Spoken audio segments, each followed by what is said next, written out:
perkenalkan, saya Dina Ilustari akan menjelaskan mengenai bisnis tanaman hias aglonema yang saya ambil. Jadi saya akan membahas aspek lingkungan usaha pada tanaman hias aglonema. Yang perlu kita ketahui di sini ada beberapa aspek lingkungan dalam budidaya aglonema. Faktor-faktor ini meliputi faktor abiotik, bagian atas media tumbuh atau lingkungan sekitar pertanaman, yang meliputi yang pertama ketinggian tempat, yang kedua suhu, yang ketiga kelembaban, yang keempat cahaya, yang kelima konstruksi rumah lindung. Yang pertama, kita bahas ketinggian tempat.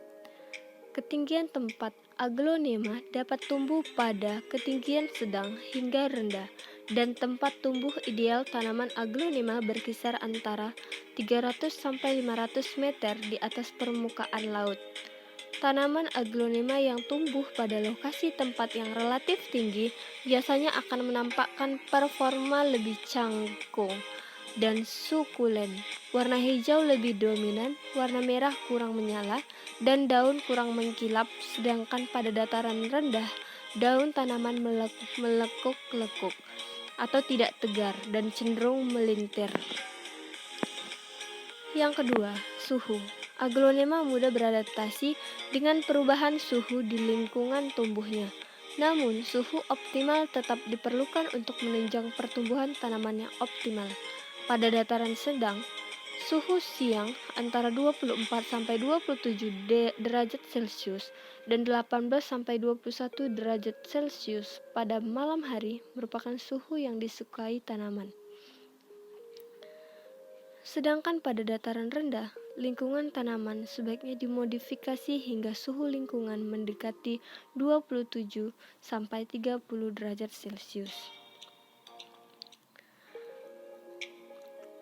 Pada siang hari dan 21 sampai 24 derajat Celcius pada malam hari. Suhu yang terlalu tinggi juga mempengaruhi penyerapan unsur hara oleh tanaman hias ini.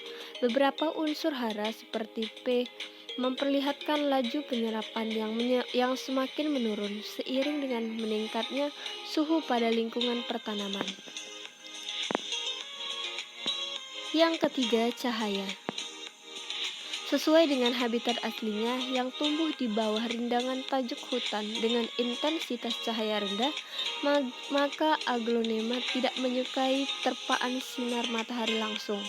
Kebutuhan intensitas cahaya tanaman aglonema berkisar antara 1000 sampai 2500 foot candles. Lalu yang keempat, konstruksi rumah lindung. Rangka rumah lindung dapat berupa bambu, kayu besi, hingga beton dengan ketinggian minimal 3 meter dari atas permukaan tanah. Atap rumah lindung berupa paranet dan lapisan kedap air seperti plastik UV atau polikarbonat.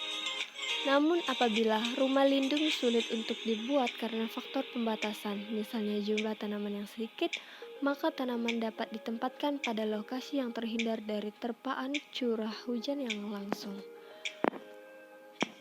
Selanjutnya, kelembaban. Kelembaban udara yang disukai tanaman aglonema berkisar antara 55 sampai 75%. Pada kelembaban rendah di bawah 50%, kondisi kering, tanaman akan lebih cepat layu, terutama daun muda. Sebaliknya, bila kelembaban terlalu tinggi akan memancing penyebaran organisme pengganggu tanaman, terutama penyakit dengan cepat. Mengenai aspek pasar dan pemasaran tanaman hias. Aspek pasar. Yang pertama itu kita harus membahas tentang permintaan. Semakin banyaknya bangunan dan semakin tingginya gedung, hotel, dan perkantoran, dan banyaknya pohon-pohon yang ditebang, dan semakin tingginya tingkat polusi udara ini menyebabkan masyarakat menginginkan suasana yang lebih sejuk dan lebih asri. Dilihat dari bervariasinya asal konsumen, jenis konsumen, dan jumlah konsumen potensial, maka dapat dikatakan permintaan untuk tanaman hias masih cukup baik. Selama masih ada perumahan, perkantoran, dan acara-acara tertentu, permintaan akan tanaman hias masih akan tetap ada. Yang kedua, penawaran. Dilihat dari jumlah petani maupun pedagang tanaman hias yang banyak terlihat di pinggir jalan, maka potensi penawaran tanaman hias yang dilakukan penjual akan mampu memenuhi permintaan akan tanaman hias. Selain itu, penawaran juga dilakukan dengan menjadikan tanaman hias sebagai bentuk penyejuk dan menambah keasrian kota. Hal ini yang dapat dilakukan sebagai penawaran yang dilakukan oleh penjual. Lalu yang ketiga, analisis persaingan dan peluang pasar. Yang pertama, persaingan yang terjadi bersifat sehat dan saling melengkapi. Yang kedua, antar pengusaha juga saling menginformasikan jika ada pesanan tanaman hias. Yang ketiga, usaha ini memiliki prospek yang sangat menjanjikan selama masih ada perumahan, perkantoran, dan acara khusus. Permintaan akan tanaman hias akan tetap ada. Lalu yang keempat, melihat kondisi udara saat ini yang relatif berpolusi membuat kebutuhan akan tanaman hias akan tinggi.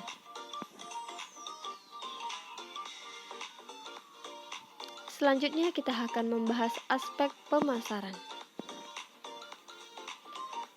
Yang pertama itu harga. Dalam menetapkan harga jual tanaman hias, pengusaha memperhatikan kualitas tanaman dan ketersediaan jenis tanaman tersebut di pasar. Faktor tren tanaman hias juga dapat menentukan mahal atau murahnya harga tanaman hias.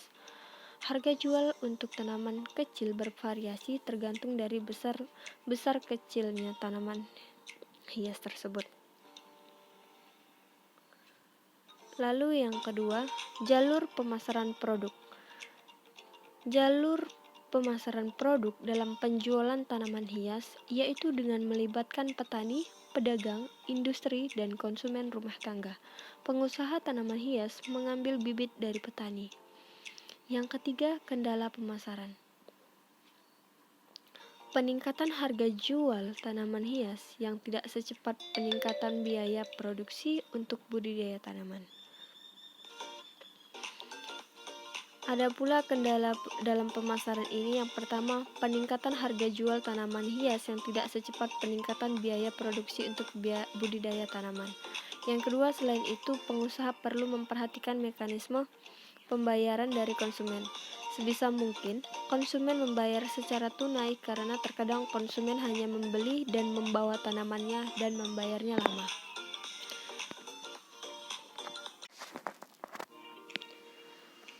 Selanjutnya saya akan membahas mengenai aspek hukum legalitas usaha tanaman hias.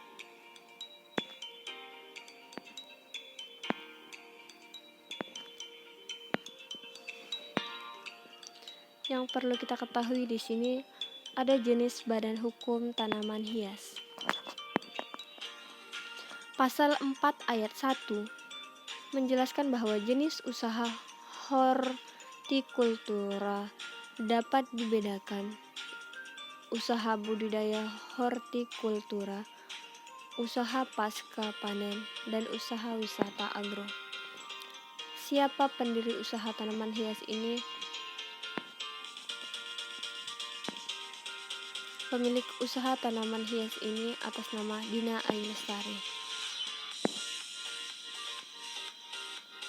Ada pula izin yang diperlukan dalam usaha tanaman hias ini terdapat pada pasal 9 ayat 1. Untuk memperoleh izin usaha hortikultura sebagaimana dimaksud dalam pasal 5 ayat 1, perorangan atau badan hukum yang melakukan kegiatan usaha budidaya wajib memenuhi persyaratan sebagai berikut.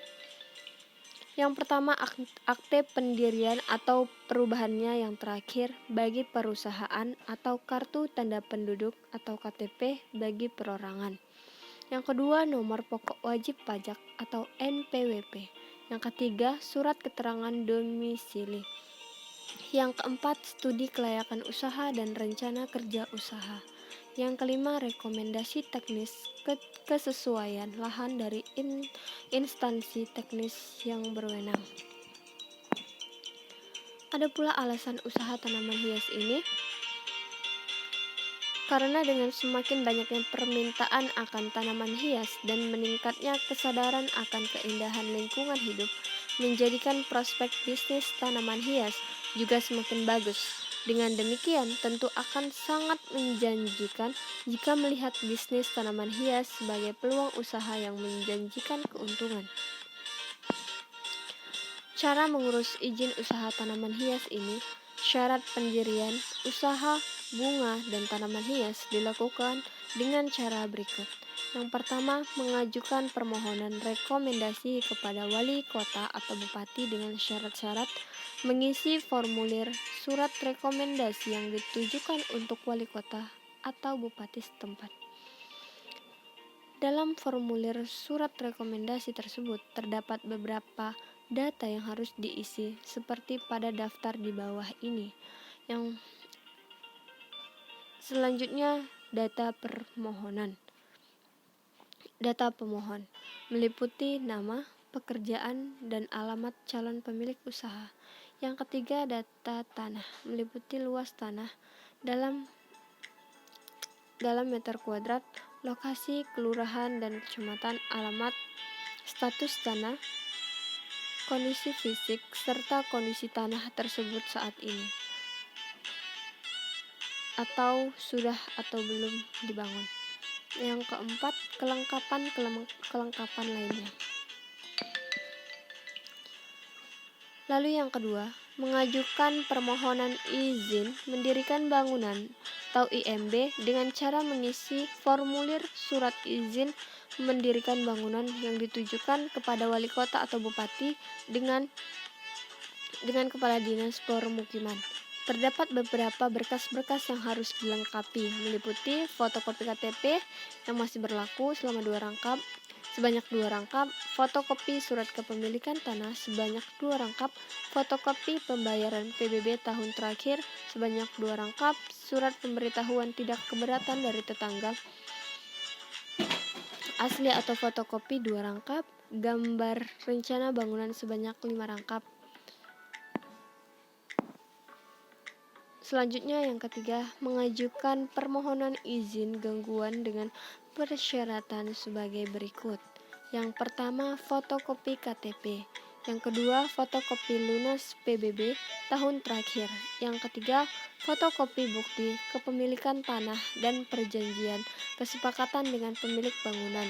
Yang keempat, fotokopi izin mendirikan bangunan. Yang kelima, fotokopi akta pendirian perusahaan untuk perusahaan yang berbadan hukum. Yang keenam, surat pernyataan tidak keberatan dari warga sekitar perusahaan atau diketahui RT dan RW. Lalu yang ketujuh, rekomendasi dari instansi terkait sesuai dengan izin kegiatan usaha. Sekian yang bisa saya sampaikan. Terima kasih, semoga bermanfaat.